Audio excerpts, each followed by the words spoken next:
Everybody sing now. We'll sing Heyo, Heyo, Heyo, Heyo, yo, hey, hey, yo, hey, hey, yo. We'll sing Heyo, Heyo, Heyo, Heyo, yo, hey, hey, yo, hey, hey, yo. We'll sing Heyo, Heyo, Heyo, yo, hey, hey, yo, hey, yo. We'll just smile and wave and sing Heyo. Heyo Niagara. This is Rob Repos coming to you live from the 4680Q studios in Niagara Falls on a pretty nice Thursday morning, November 23rd. And getting ready to get the show on the road here. I want to say hi to Mom and Dad. Good morning. Love you guys. And this is episode 31. And all of our episodes are brought to you by Peter Piper's Pub House and Fawn Hill Party Supply. Stop and enjoy some great food at Peter Piper's, and make sure you check out Font Hill Party Supply while you're there for all your party needs. Located at 111 Highway 20 in Font Hill. Hey, make sure you let them know that you heard it on Heyo Niagara. All right, don't forget that. So this morning, my guest is a singer, a songwriter, piano instructor, a member of the international touring multi-horn, multi-drummer, brass funk dance party known as My Son the Hurricane, and my friend, Miss Ashlee Standish. Welcome. Hi, Rob. Thank you. Say that again. Hi, Rob. Thank you. You're welcome. And thank you for coming. Are you going to be okay there with the... I'm going to work on my suntan. We see that, yeah. So... Gotta take the sun while it's out, right? You know what? I think that's a great idea. And again, thank you so much for coming in and joining me for Heyo Niagara episode 31. I always like to start by saying, first of all, how are you? You know what? I'm doing great. Yeah? Yep. Great. I always like to start off with, where were you born? Where did you grow up? So tell us about all that. I grew up in a little city named Niagara Falls, where the show takes place. And I've spent most of my life living here, and that's okay with me because there's a lot happening here being in a border town. And after the amount of traveling I did recently, I'm grateful to live nearby two great airports. Mm-hmm. I don't know if Toronto's a great airport. I should rephrase that. At least I live near two airports that are close by because, you know, when you're traveling and you realize that sometimes for some people, they got to drive hours and hours to get to an airport to go somewhere. So anyway, I like living here. Good. And where'd you go to school? Well, I went to Stanford in town here, which I always love mentioning because they've always been very supportive of me in the arts for a long time. I have a lot of positive memories from there. And I went to Brock, and I studied psychology there. I did my music privately through Royal Conservatory Music. Mm-hmm. And I have a new adventure coming up in January. Oh, boy. I'm excited. Yeah, I haven't told anyone. Oh. Yeah, so this is an exclusive on 4680Q. Wow. I feel so privileged, honestly. I mean, you and I have known each other now for about 4.5, almost 5 years, I think. Yeah. So we met through, through the musical families that we're all involved with, and started. I think we had you at the Vegan Hippie Chick.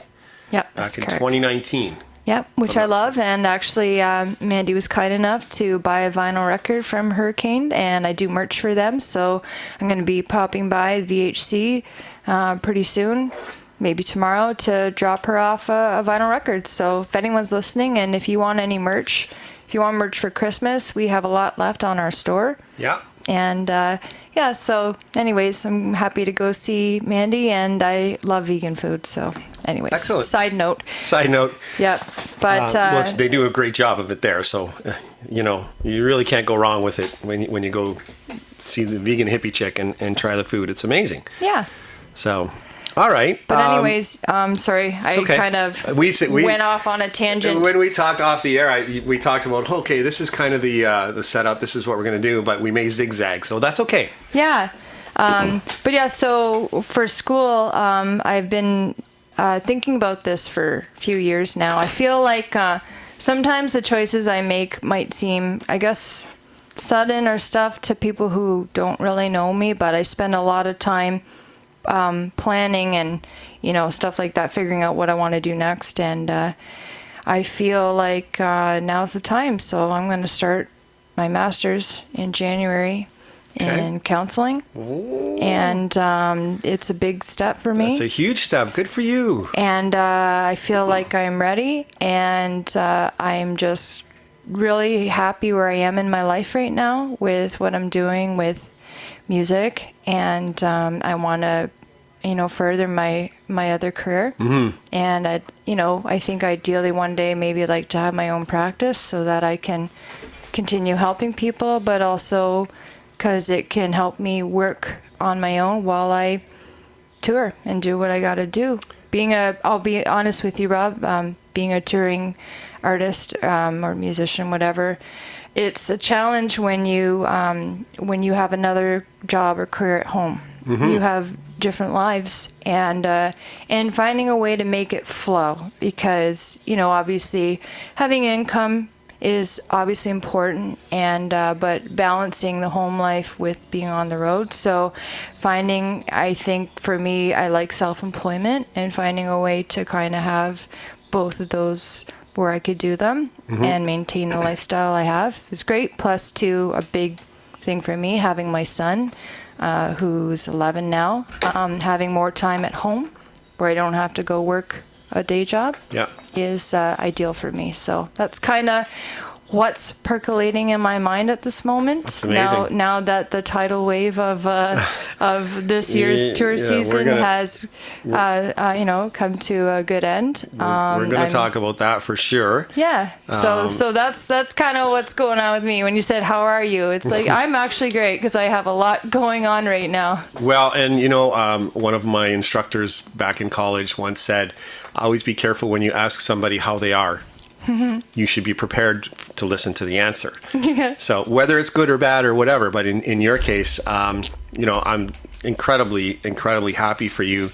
You mentioned about helping people, and when I look back, doing the songwriter shows, and I see people like yourself, and there's a bunch. Ashlee Standish is another one who's just skyrocketed out there, and I look back and I go, that's so cool. I'm so happy and proud to say that I know you. I'm friends with you. I'm happy for you to be able to get that success. I think it's what I love to do, and I love it to see people succeed. So nice.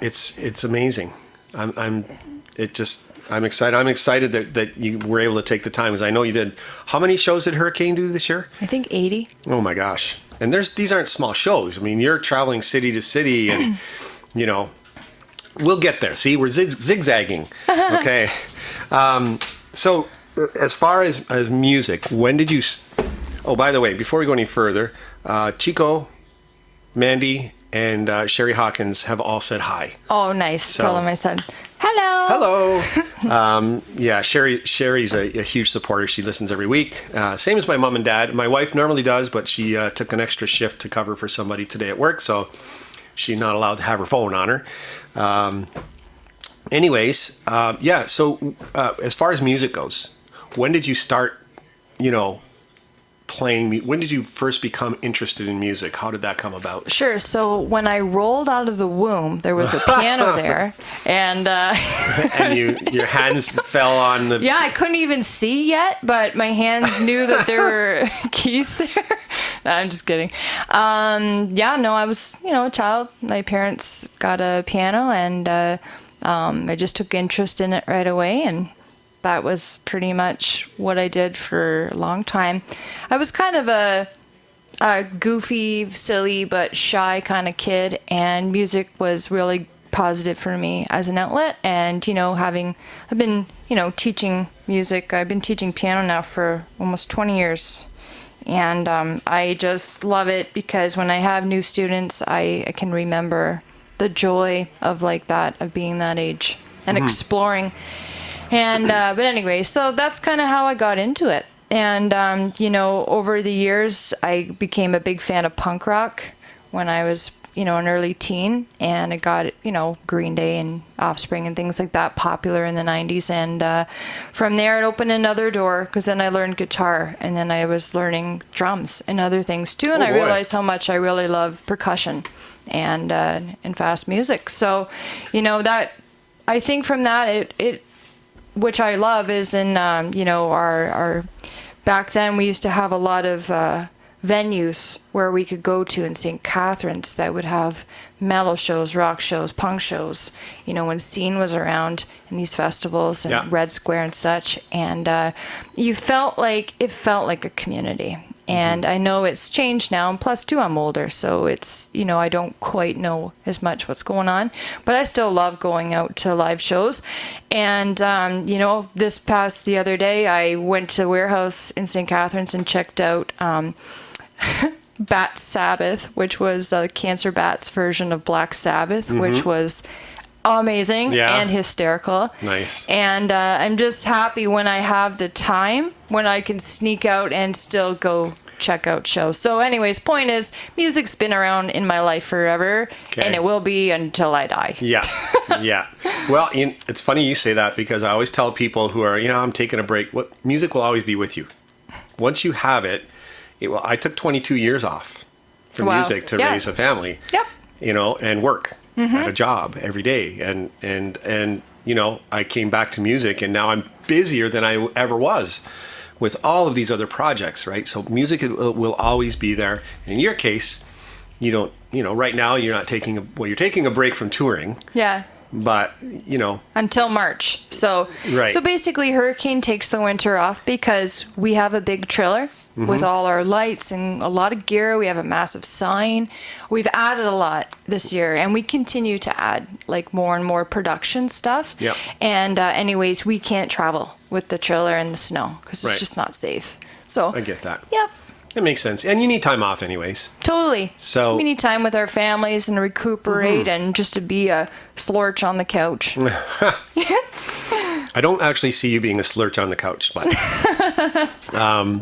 so where did you study you said you at school of so for music I just did it privately with teachers around here. Did you study here at the no, I taught at Naoma. Oh, you taught. Okay. Taught at Naoma, and but no, I had some wonderful teachers in the past, and I just did it privately. Okay. Yep.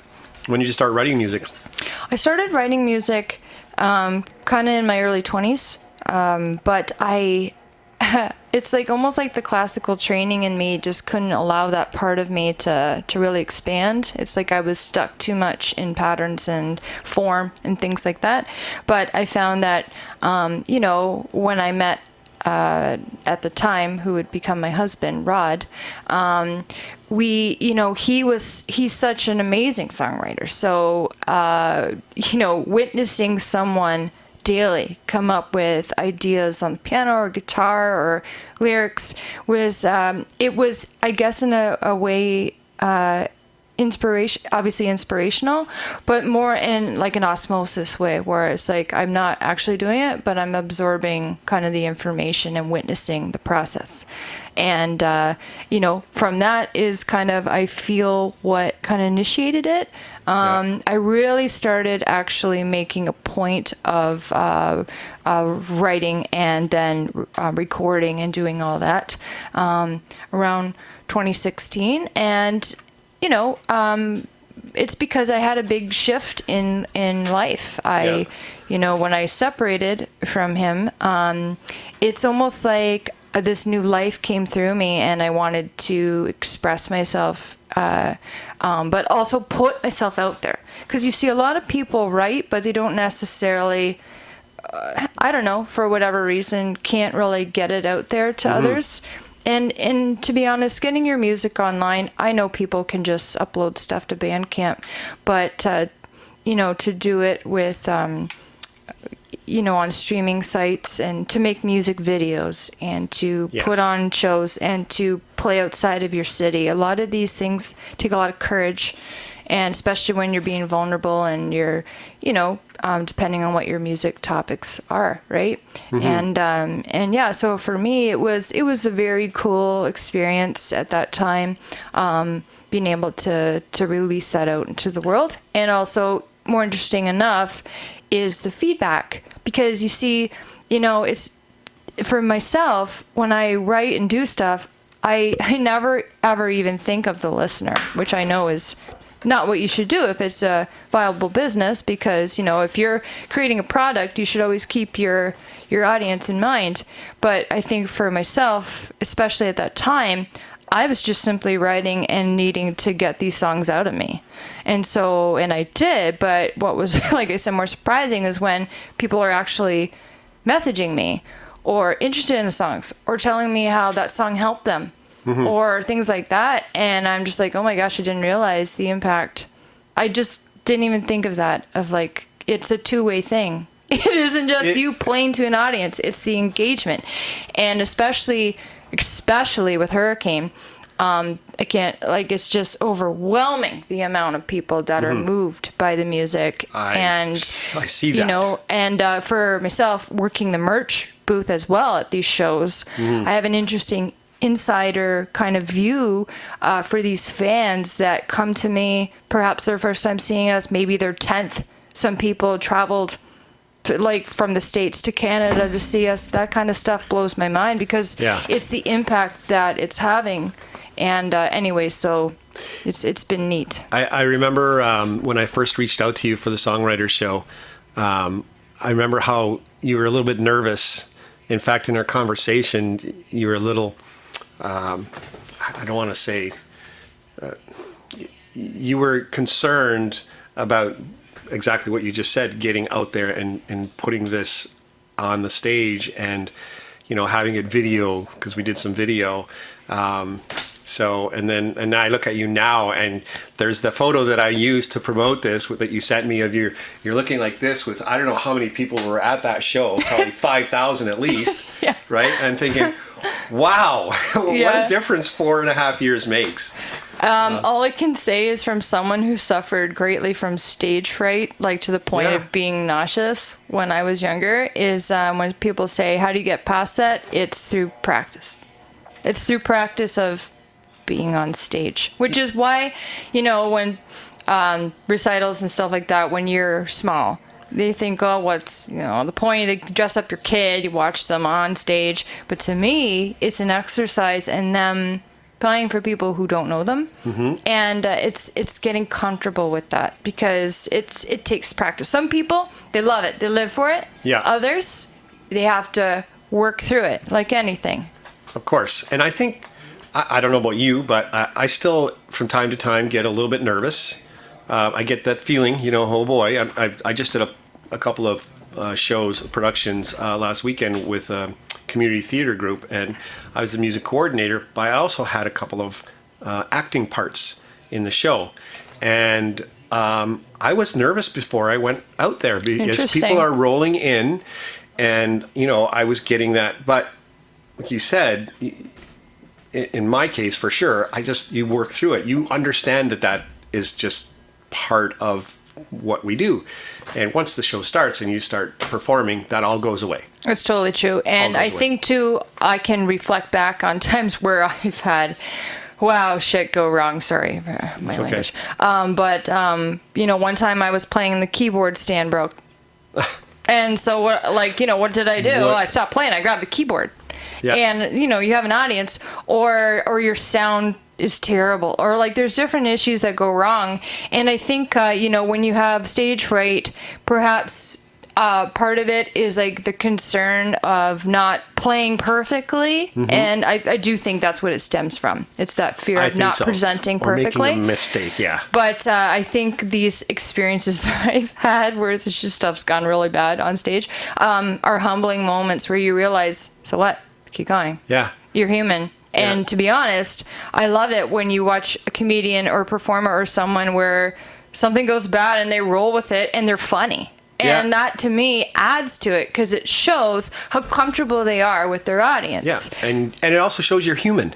It shows you're human, which, to be honest, obviously we all are. Yeah. Like, just because someone is on a stage doesn't make them any different than you. Absolutely you not. know, they Yeah. have a different skill set. That's all. Yeah. And perhaps the courage to be in front of 5,000 people. Who knows, right? Yeah. Or 10,000. Yeah. Who influences you? Who influences you? Who do you listen to?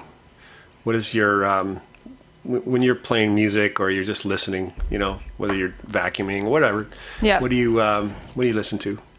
I think it depends on like whether I want to like hear the lyrics or whether I want to just move, you know what I mean, with the beat. Like, for example, I really got into The Weeknd over this past year, and it's just because of his voice and like the beats. And but for lyrics and stuff, like there are times where I'll listen to Eminem because I just can't believe how much he rhymes and just the topic, and just he's brilliant. Yeah. And then there's Jason Isbell, who is like such an amazing songwriter. And these are the kind of things I really, really appreciate lyrics. So I just think it's so clever when people can be singing about something and it be two things at once, and then it takes you down a different path. Like that's a lot of skill, and that's a lot of writing. Right. And one thing I remember someone said to me was like, oh, you've written a few songs. That's a good start. When you've written like 2,000 songs, and Wow. that's when you really, really, everything, all the pieces kind of just come to you, because no different than any skill when you Sure. do something enough. So it's anyways, it's fascinating, and it's inspiring for writing. When I reached out to you to come on to the show, and I asked you, if there were some songs that you'd want people to hear, you chose one from your solo, one from your band, and Yep. then one from the new band, Hurricane. Yep. So why did you choose? We're going to play one of your songs from your solo. It's called Favorite Secret. Yeah. Why did you choose Favorite Secret? The reason why I chose that one is because I just noticed every blue moon when I would check my Spotify, because they always send you a thing at the end of the year showing you Yeah. countries that have listened to you, the amount of viewers, whatever. And obviously, like, my numbers are small. I'm not too concerned with that. But I just, for some reason, Favorite Secret is a top one. And it's so interesting when you write a song and you don't consider it maybe your best or whatever, you know what I mean? You're just like, oh yeah, I wrote the song, and then for some reason it just gels with people, and you're like, wow, interesting. I wonder what it is about it. Yeah. I don't know. So that's why I chose it more for that reason, because apparently people like it. And that too, and it was kind of quirky. I kind of wrote it, it's got an interesting kind of like pulse to it. I was thinking of Tori Amos in a sense. And also Phil Bosley plays percussion on it, and Nice. we were trying to, in a way, make it sound like a clock, but it, I don't know. You'll hear it. It's interesting. All right. Well, let's spin the song right now. This is Favorite Secret. You're listening to 4680q.com. Heyo Niagara with Rob Repos and Ashlee Standish.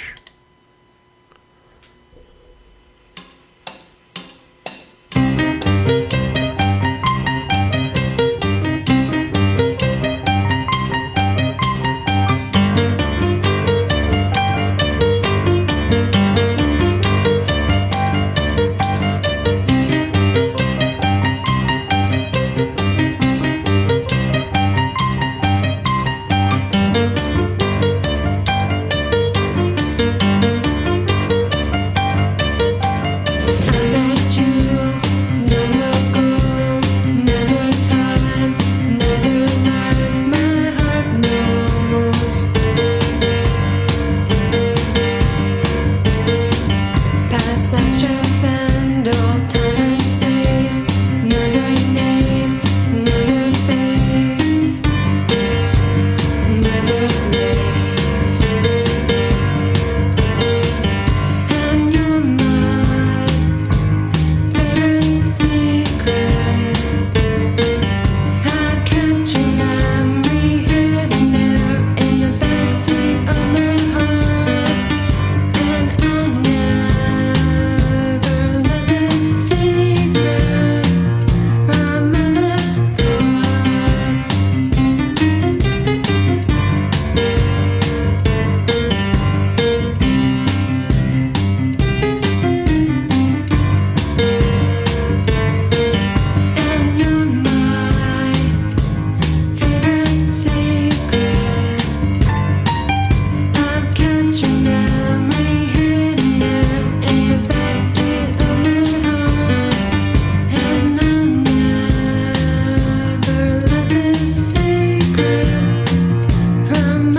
All right. That was Favorite Secret. Ashlee Standish, who's my guest today on Heyo Niagara. Welcome back. And so let's talk about you formed a band with two of your friends. Yeah, so that happened around, thinking, shortly after that album came out. I ended up meeting Jess and Clarissa, and we kind of that kind of came together. It was a fun project at that time. It was really fun playing that style of music, which was more kind of like an alternative punk, and it was different for me because I was on guitar, where I had been mostly playing piano my whole life. Yes, but that was cool, and I enjoyed the experiences from that, and just playing some shows outside of the Falls. We played in London and we played in Toronto, and but sadly, COVID came. The dreaded COVID. Yep, and it's okay, because I just feel like life happens in ways we can't understand sometimes. So COVID happened, and we were in the process of finishing our EP, and so we still had to finish tracking vocals during that. So we were in the studio with masks on, and it was quite the process with Joe Lipinski. But anyways, got it done. And we released it, and then, over that period of time, we all kind of moved on to different things. Right. And because we didn't have live music at that time. That's true. When live music came back around 2021, I was not sure of my direction or what I was going to do, because there's something in me that still wanted to really play live. Right. So, also too, around that time when I kind of, I met Jess kind of through a friend of mine, Dan O'Shea, who's the drummer and band leader of Mice on the Hurricane. And we became good friends through that process too. And, I know you've had Dano on your show, and Dano is, a wealth of information, and he's incredible. Well, he is, and he's a great guy. And, but anyways, and so I did some recording actually on keys on their Ride the Bullet album, and at that time I played on Hollywood and another track on the end, Ewoks. But for me, it was significant because it was kind of my step into the band that I would be eventually a part of and touring with. Right. And you started off doing merch, right? I started off. I actually, more or less, our friendship kind of was first, and just our musical stuff. He actually he played guitar on What's Her Name's album, so we were kind of showing each other stuff we were working on musically and stuff like that. And then he just said to me one day, "Hey, we're doing the show in Welland." At the floating stage, that day. Yeah, it's great. He's like, "If you're coming, do you mind, helping merch?" And I was like, "Of course." And then it came from there. It became a job. And then I was traveling anyway with them, and the wonderful memories of watching them perform, and what that was like to be in the audience, and then to eventually, become part of the band and be on that stage. It's an interesting perspective because I've kind of seen it from both sides. And so now fast forward to now where we are, and being a part of the project is just, it's incredible. We're always working on new songs, and there's always new ideas, there's always different choreography, and we're just constantly on a mission of improving, which I love. Because sometimes with anything in life, you can be doing a thing and it gets old, or it gets, you know what I mean? Or you become complacent. Whereas with Hurricane, it's not the case at all. It's like this, on this trajectory of ever going upward. And I'm just grateful, very grateful to be a part of it, but also, but I'm happy to help in whatever way I can. And if that be, doing merch, doing online sales, or even just what I add, playing the synth and the keys to the songs. Well, let's talk about that, because, there's 13 people. There's a different number that, right? So I think sometimes people fixate on the number. It is a big band. It's a big band. But the truth is like with our horn players, there can be, I think, up to 7 on stage for horns. Yeah. It just varies and depends on the show, depends on where we're playing, depends on people's schedules. Yeah. So the number fluctuates, but it's generally, I'm going to say, around 11. So how does that work then? Because obviously, is it the same group of horn players that you choose from? So so let's say you're playing down in Texas. Yep. But you didn't need them in Missouri. Yep. They'll just fly down to Texas. It depends, because with our routing, all of that is considered ahead of time. Daniel wouldn't just plan a show and then send someone home and then bring them back. Right. It depends on what works. Yeah. Yeah, we've had definitely times, including myself, where we've flown in after they've done. So we have like kind of the smaller unit of Hurricane, where they have like like the core group, and then they will travel by car with the trailer and everything, and then other members will fly in.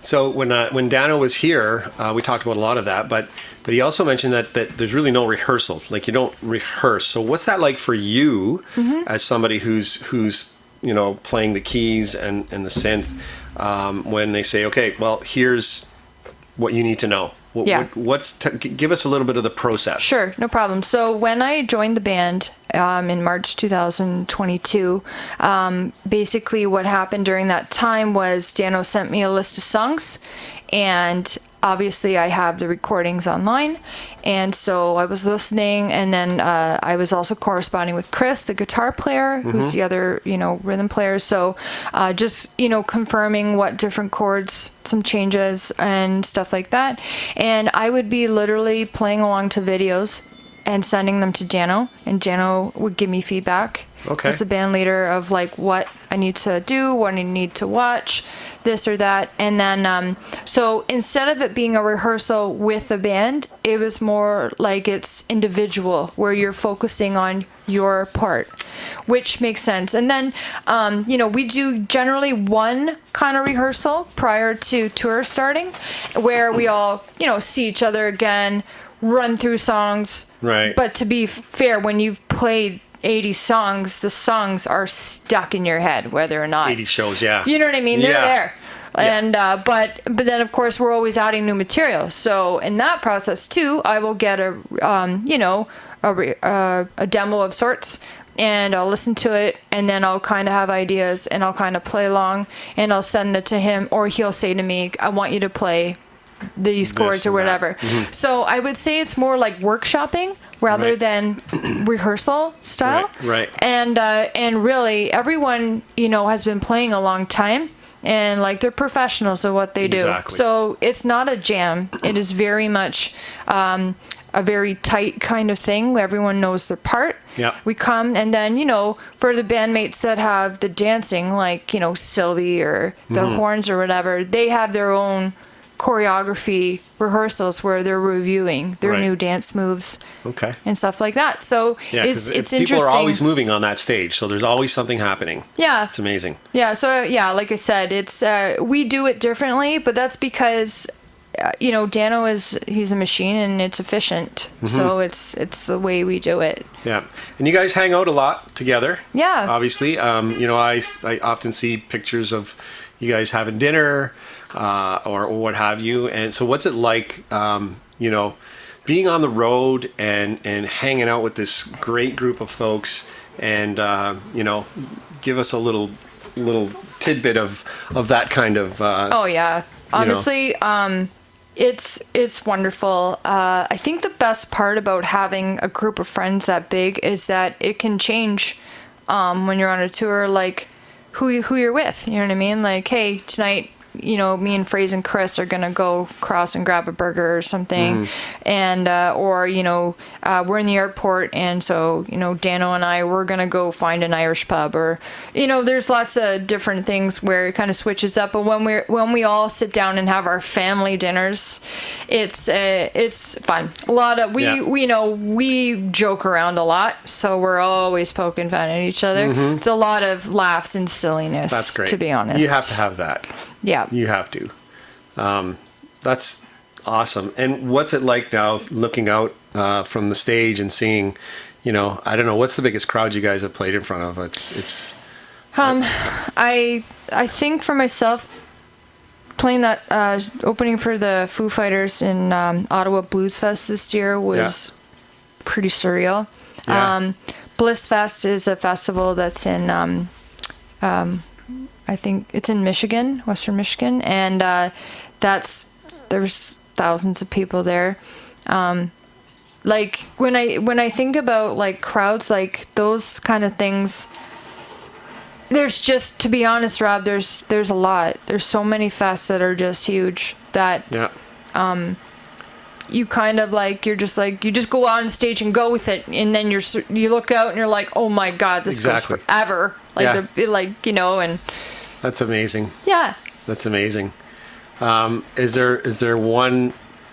Because I mean, big crowds don't necessarily always mean the best shows. You know, we know that. Yeah. Not too many people get the opportunity to do what you guys are doing, what you're doing. Yep. As a musician.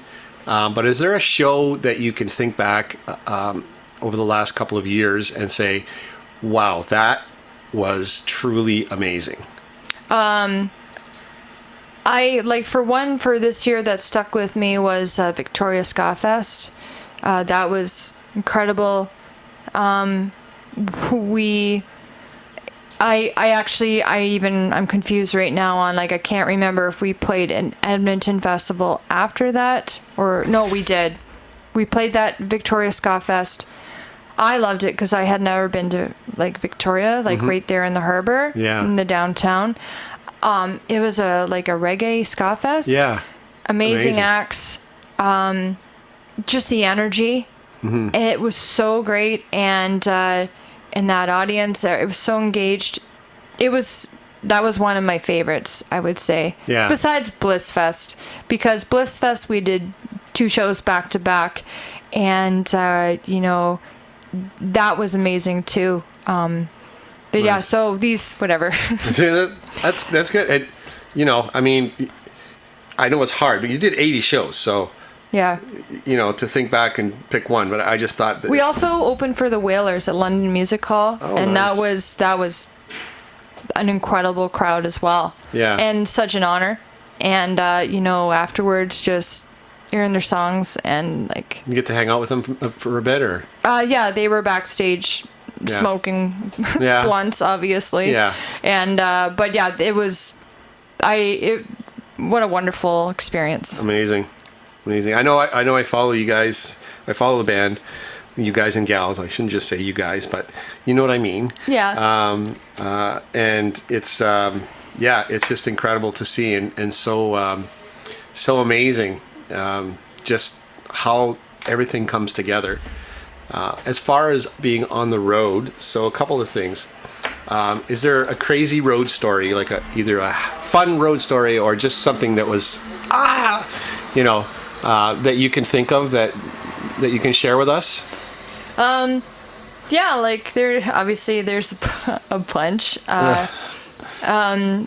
We recently flew to Mexico, which was really cool. Oh boy! And that was unreal, but very cool.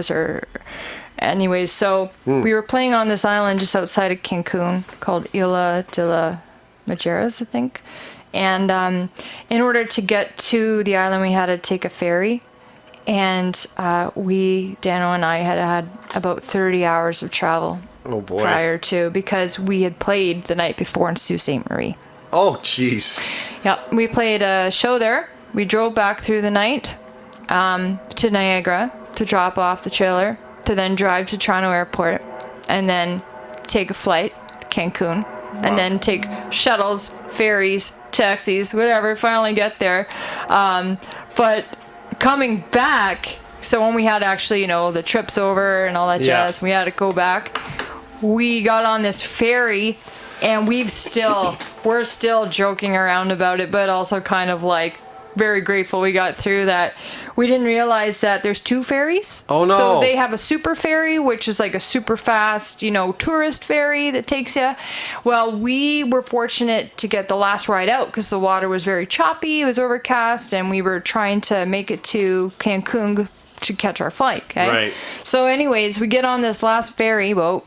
And this boat, we joked, we should have had goats on it because we didn't know it was actually the local boat. Oh, so fun. We were all crammed in this one tiny room, and the boat was moving up and down. And at one point in time, I thought the boat stopped. And and we were like, thought we were gonna like sink. Holy. It was an experience where it's just funny when it's like you know you've traveled and flown and just been through so much in that way, right? Yeah. Where it's like, this is it. This is how it ends on the stupid dinghy boat ferry going back to Cancun. Wow.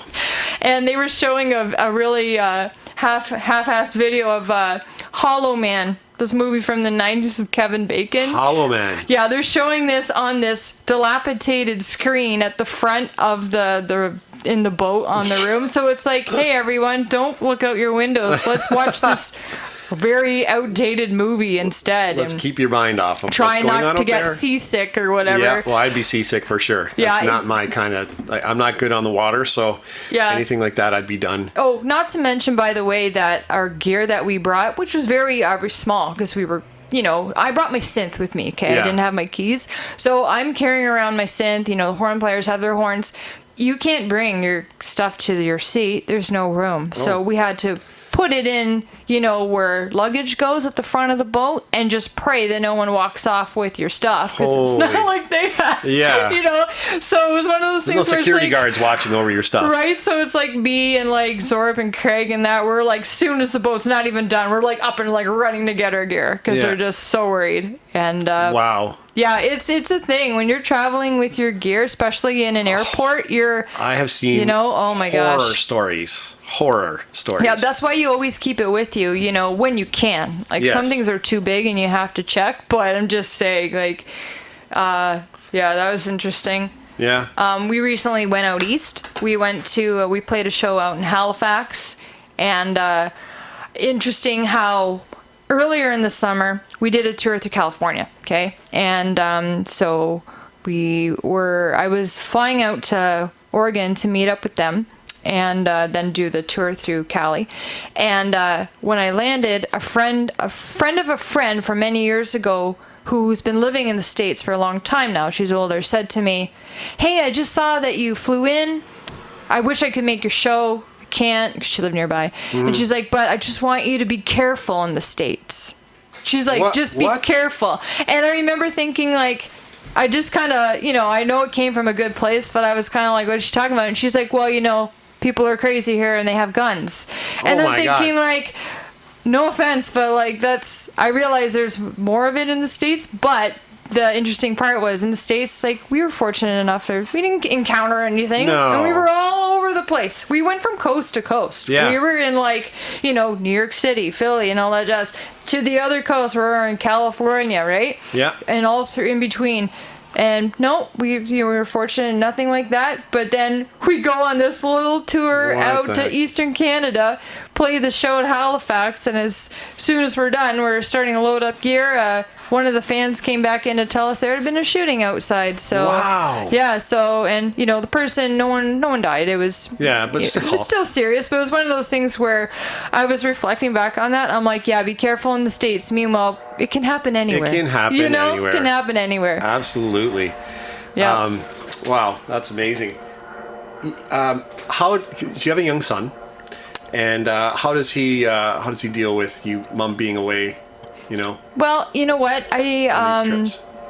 It's fun for him. He loves when he can come and see our shows and stuff. I was going to ask you, does he get to come and... Yeah, like we have some family shows occasionally, and he absolutely loves it. Amazing. As far as me going away, I think it's just he knows ahead of time. I'm going to be gone this weekend, or I'm going away for a few days. I'll be back this day. I call him every day. We FaceTime and all that stuff. The beauty of the modern age technology, right? Well, it's no different than any traveling working parent. Yep, you know? true. And it's just, I think my job's a lot cooler. I would have to agree with you. So for sure. But it's, it's got to be worth it, and it's worth it. The experiences I'm gaining, and then to come back and just the stories I can share with him, and it's wonderful. And if it inspires him to perhaps lead a career where he travels and such one day, then I think then that's wonderful. Yeah. And you're a bit of a nature nut too, aren't you? Yeah, I love it. Yeah. What is there something that you enjoy doing most? Taking hikes or whatever it is. Well, I really honestly love the ocean. I love water. So I've been, when we've gone to Vancouver, when we've gone to Cali, like San Diego, or even when we were on the East Coast, I love putting my feet in. Yeah. I respect it. I ain't going swimming in it because, there's a lot of creatures in it and stuff. But it's awe-inspiring, and but I love the Great Lakes around here. I spend a lot of time at the beaches in the summer. We're there like all the time, Roddy and I. Roddy's a fish. He loves to swim. Yeah, amazing. And, I love the Niagara River and stuff. But, yeah, there's tons of trails around here, and I'm always out. And kind of as I've gotten older, I love going out in the winter because there's no one out there. And it's peaceful. Yeah. It's quiet. You're right. It's quiet and the snow. Good point. If you just warm enough, it's not a big deal. I'm not doing some arduous hike. I'm doing, what I mean. Taking a walk, yeah. But I find it just helps me kind of refresh my mind, right. And just helps to be present. Speaking of refreshing, are you currently writing any music? At this time, I have a lot of ideas, but nothing that I really kind of need to get out there. Right. I think, to be fair, Rob, I've just been really putting in my dedication and my effort and time to Hurricane. And that being said, because we are always working on new songs, so yes, I was getting there. Yes. There's at least I forget 5 or 6 new songs that we're working on, and some of them I really love, and I can't wait until those are recorded one day or whatever. But for us, it's more about the live show. So it's like we're working hard on these songs and stuff to play them for our fans. Well, that's where the money is anyways nowadays, right? Because of the way streaming is and everything. I mean, you guys, or Hurricane gets a lot of streams. Yes. But, still, those things don't pay a lot of money. And in order for bands such as this to get out there and make a go of it, you have to tour. Yep. And you have to have a solid live show. Yes. Because you can tour and you can finance your own tour, but if you want to be paid and paid well, then you have to really, really know what you're doing. Yeah. And you have to do a good job of it. You have to do a good job of it. And, we're fortunate that Dano went to school at Coalition, and he is an agent. That is part of his training. So what that means is he has a lot of insider perspective on how to apply or get into festivals, or years spent networking, which is so important. And huge. And also understanding your worth and not being afraid to ask for what you're worth. That is a really huge component that a lot of musicians around here, I'd say, don't do. And it's important because anyway, it's just a thing. I can't tell you how many, because I do some bookings for a few places, Tailgates and Welland. I do a lot of bookings there, and I book some stuff here at Taps and in other places.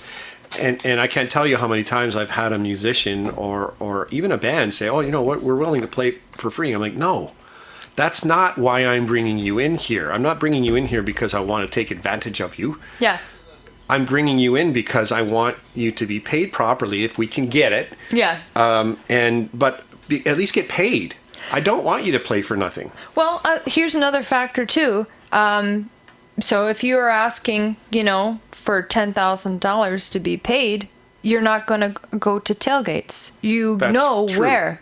Do you know what I'm saying? Yes. So that's important too. It's like if you know your value and you're confident that you can sell yourself, then you have to know where has that That's a money. very good point. See what I mean? Yeah. So that's all. And if you're just starting out, obviously it's great to play anywhere, like Get out to the and earn open some mics money. It's just over time. and go from there. As you invest more in everything, that's when I think you should start valuing yourself and asking for more. Yeah. Yeah. I mean, on the other end of that, I've had people who have been, playing guitar for 6 months and they want a gig, and I'm that's not where you start. Yeah. I've been doing this for, 55 years. Yeah. No, 45 years. 45 years. So I've gone through the band stuff. I've gone through, dealing with places that don't want to pay you. I've gone through all of that, and I came back to do solo work, but I was really a singer-songwriter to start with. And, there are special places that I give a deal to because they keep bringing me back. But if you're somebody out there just getting started, start somewhere. The open mics I know there's people who don't agree with them, but it's a good place for people to get started. Totally. I started doing it and I moved on from there. And, once you get the experience and once you learn to do what you do better, yeah, then you can expect more. And you should, like you said. Yeah. Know your worth. Totally. For sure. Know your worth. All right. Is there anything we haven't covered yet that you want to make sure that you want to let everybody know about? I don't think so. No. I think we've talked about a lot of stuff. Yeah. We're going to close the show with a song from Hurricane, but I do want to cover a couple of things. Just a reminder to everybody that Peter Piper's and Fonthill Party Supply are sponsors of the show. Peter Piper's also supports great live music. They have Trivia Tuesdays at 7 o'clock every Tuesday. They have Thursday open mic with Chris Saylor at 7 o'clock. Every Saturday they have live music. They have a different band every Saturday. And then on Sundays they also have Jimmy's Juke Joint with Jim Casson. That starts at 2 o'clock. This week Jimmy's got David Gillis and Russ Boswell. The show starts at 2 o'clock. Call and make a reservation. If you pop in there and you sit down and you have a bite to eat, which I highly recommend, please make sure that you tell the server or the owner that you heard it here on Heyo Niagara with Rob Repos, because that's important for them to know that people are hearing it and listening and taking advantage of their great service and their great food. As well as Fonthill Party Supply, which is in the same plaza at 111 Highway 20 East in Fonthill. And they have all your party supply needs there. You can rent, you can buy. They've got everything you need there. It's amazing. And I also want to let everybody know that I have one solo performance this weekend. It's at Tailgates Bar and Grill, Saturday afternoon matinee starting at 2 o'clock. Come on out and say heyo, and I will probably have an extra microphone set up this weekend, so if somebody wants to come up and sing a harmony or sing a song with me, that would be totally cool. And don't forget to enroll your kids in music lessons. I think it's important. I'm self-taught for a lot of what I do, but I also took lessons for years. And I think it's important. You can do that right here at the Niagara Institute of Music and Arts on Chrysler Avenue in Niagara Falls. I want to thank Rick and Rosa. I want to thank my mom and dad and my wife. I want to thank Ashlee Standish for being here this afternoon or this morning and having an awesome conversation. I've learned things about you that I didn't know. Yeah. And that's always a cool thing. And I hope that everybody's enjoyed listening in as well. So with that, we're going to go out on a song. Sweet. And yeah, this is a song that you chose, and it's a song that I've heard many times. It's called Parade by My Son the Hurricane. Ashlee? Thanks for having me, Rob. I heard you brought some Danishes. I did. Oh boy. Woohoo! Okay. Have a great weekend, everybody. Bye.